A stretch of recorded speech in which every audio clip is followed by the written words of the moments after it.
मनन रसामृत को सब्सक्राइब करना और शेयर करना ना भूलें। शुक्रिया। बंधुओं, पिछली वीडियोस में हमने श्रवण किया कि किस प्रकार भगवान नारायण ने मथुरा में कंस के कारागृह में जन्म लिया और वसुदेव जी योग माया की सहायता से उन्हें नंद बाबा के घर में छोड़ाए। अब हम देखते हैं कि गोकुल में भगवान का जन्म कैसे हुआ। तो आइए नंद उत्सव में प्रवेश करते हैं। माघ को महीना आयो, मकर संक्रांति की पवित्र तिथि। नंद बाबा के छोटे भैया हैं उपनंद। उनके घर ब्राह्मण जब भोजन करने आए तो नंद बाबा ने सबका तिलक किया। जब तिलक किया सभी ब्राह्मणों ने मकर संक्रांति के दिन आशीर्वाद दिया, पुत्रवान भव। समय आगे बढ़ा, एकम तिथि आई। रात्रि में स्वप्न में भगवान का दर्शन नंद बाबा और यशोदा को हुआ। 3 प्रकार से भगवान के दर्शन होते हैं, एक विग्रह में, एक स्वप्न में और फिर स्वयं ही भगवान प्रकट हो जाते हैं। सुखदेव जी कहते हैं, श्रावण मास शुक्ल पक्ष श्रावण तिथि आई, जिस दिन बहन अपने भाइयों को राखी बांधती है। रक्षा बंधन के दिन ब्राह्मण आए रक्षा बंधन करने के लिए, तो नंद बाबा ने उनको दक्षिणा दी और दक्षिणा मिली तो सभी ब्राह्मण बोले, पुत्रवान भव, पुत्रवान भव। नंद बाबा हंसने लगे और बोले, आपने पहले भी कही थी पुत्रवान भव और आज भी कह रहे हैं। आपका ये आशीर्वाद फलीभूत हो गया है, लेकिन अगर पुत्र की जगह पुत्री हो गई तो, लाला की जगह लाली हो गई तो? हम ऐसे वैसे ब्राह्मण नहीं हैं।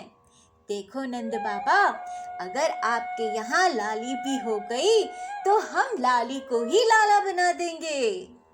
ब्राह्मणों ने नंद बाबा से यूं कहा और नंद बाबा ने प्रसन्नता से ब्राह्मणों को प्रणाम किया। इधर ब्राह्मणों ने ये भी बताया कि बस अब लाला के जन्म में 8 दिन शेष हैं। अष्टमी तिथि को लाला का जन्म होगा। समय आगे बढ़ा, अष्टमी की तिथि आ गई। रात के 8 बज गए, लेकिन अभी तक लाला का जन्म ना भयो। तो घर के सारे नौकरों ने कहा कि बाबा हमें नींद आ रही है। नंद बाबा ने सबको आज्ञा दे दी सोने की। जब और 2 घंटे निकले, लाला की एक भुआ है सुनंदा, तो बाबा ने सुनंदा से कहा, बहन अब तो रात के 10 बज गए, अभी तक लाला का जन्म ना भयो। बहन अब तो मेरी भी आँखन में नींद आ रही है, यदि तू कहे तो मैं थोड़ी देर के लिए सो जाऊं। सुनंदा बोली, हाँ भैया, आप कब तक जागते रहोगे? तो रात 10 बजे नंद बाबा भी सो गए। अब 1 घंटे का समय और आगे बढ़ा। लाला की बुआ की भी आंखों में नींद आई। अपनी भाभी यशोदा के पास गई और बोली, भाभी भाभी, नाम तो आज को ही लियो है ना, पर अभी तक लाला को जन्म नहीं भयो। भाभी अब तो मेरी भी आँखन में नींद आ रही है, यदि तू कहे तो मैं थोड़ी देर के लिए सो जाऊं। यशोदा जी ने कहा, हाँ बहन, कब तक जागती रहोगी? तो रात को 11 बजे लाला की बुआ भी सो गई। जब ठीक 12 पर सुई पहुंची तो लाला की मैया भी खर्राटे भरने लगी। मैया भी सो गई। उसी समय वसुदेव जी आए और कौतुक करके चले गए। बाल कृष्ण को तो पलंग पर सुला गए और पुत्र देवी माया को ले गए। लाला ने अपने कमल से नेत्र खोले और फाड़ फाड़ कर इधर उधर चारों ओर देखने लगे। बोले, यहाँ तो मैया भी सो रही है, यहाँ तो मेरी बुआ भी सो रही है और मेरे भाभी सो रहे हैं, घर के नौकर चाकर भी सो रहे हैं। इनको ये नहीं मालूम कि इनके यहाँ लाला को जन्म भयो है। अब उठकर कुछ नाचें गाएं, ये तो सब खर्राटे ही भर रहे हैं। हाँ, ऐसा करता हूँ, मैं मैया से कहूँ, मैया मैया मैं पैदा हो गया, तू उठ जा। भगवान बोले, नहीं नहीं, हम अभी से बोलने लगे तो मैया डर जाएगी, गड़बड़ हो जाएगी, हम रोते हैं। तो भगवान ने जब रुदन करना शुरू किया तो लाला को रोना तो आता ही नहीं। अब रोने की कोशिश करने लगे। जब रोने का प्रयास करने लगे तो उनके मुखारविंद से शब्द निकला, ओम ओम। ओम ओम की ध्वनि निकलने लगी। योगियों के योगेश्वर हैं भगवान कृष्ण। जब ओम ओम की ध्वनि प्रकट हुई, जो सुना, मैया की आंखें खुली। सुनंदा नीचे ही लेटी थी। सुनंदा जी को आवाज लगाई, अरे बहन सुनंदा, बधाई हो, लाला को जन्म भयो है। जो सुना, हमारी भाभी को लाला भयो है। भागी भागी नंद बाबा के पास गई और बोली, नंद बाबा उठो, लाला भयो है। नंद बाबा उसी समय गिरते पड़ते हुए सूतिका गृह में गए तो यशोदा ने पालने में नंद बाबा को लाला के दर्शन कराए। यशोदा मैया ने लाला को कपड़े से ढक रखा था। मैया ने बाबा से पूछा, मुंह दिखाई क्या दोगे? नंद बाबा ने कहा, जैसो तेरा लाल होगा वैसी ही तुझे बधाई मिल जाएगी। तो आज यशोदा माँ ने नंद बाबा को लाला का दर्शन कराया। नंद बाबा ने अपने लाला को देखते ही बोला, यशोदा तेरे लाला की जय हो। तेरे लाला पर मैं तन मन धन तीनों ही न्यौछावर कर रहा हूँ। इधर जो गोपियों ने सुना नंद के लाला भय हैं, तो गोपियों को बहुत ही आनंद हुआ। सब ने आपस में बधाई देनी शुरू कर दी। बधाई हो लाला का जन्म भयो। बधाई हो लाला का जन्म भयो। सारे गोकुल में बधाई ही पटने लगी। नंदस आत्मज उत्पन्ने जातः लादो महामना। आहूय विप्रान वेद ज्ञान स्नातः शुचिर्लंकृतः। परीक्षित जी, नंद बाबा बड़े मनस्वी और उदार थे। पुत्र का जन्म होते ही उनका हृदय विलक्षण आनंद से भर गया। उन्होंने स्नान किया, पवित्र होकर सुंदर सुंदर वस्त्र आभूषण धारण किए। फिर वेदज्ञ ब्राह्मणों को बुलाकर स्वस्ति वाचन और अपने पुत्र का जात कर्म संस्कार करवाया। साथ ही देवता और पितरों की विधि पूर्वक पूजा करवाई। उन्होंने ब्राह्मणों को वस्त्र और आभूषण से सुसज्जित 2 लाख गौओं का दान किया। रत्नों और सुनहले वस्त्रों से ढके हुए तिलक के 7 पहाड़ दान किए। भागवत जी कहती हैं, समय से, स्नान से, प्रक्षालन से, संस्कारों से, तपस्या से, यज्ञ से, दान से, संतोष से द्रव्य शुद्ध होते हैं, परंतु आत्मा की शुद्धि तो आत्मज्ञान से ही होती है। उस समय ब्राह्मण मंगलमय आशीर्वाद देने लगे और स्तुति करने लगे। गायक गाने लगे, भेरी और दुंदुभियां बार बार बजने लगी।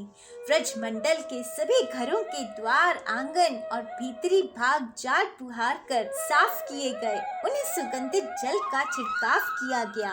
उन्हें चित्र विचित्र ध्वजा, पातिका, पुष्पों, मालाओं, रंग बिरंगे वस्त्रों और पल्लवों की वंदनवारों से सजाया गया।